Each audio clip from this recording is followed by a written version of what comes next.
For today's video, magpapabone setting therapy tayo. Familiar ba kayo doon, guys?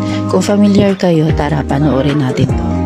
Isang family kami nagpa-bone settings, pero yung ako na ang next, na i-align ang buto. Naku, grabe talagang kaba ko niyan. Akala nyo lang nakangiti ako.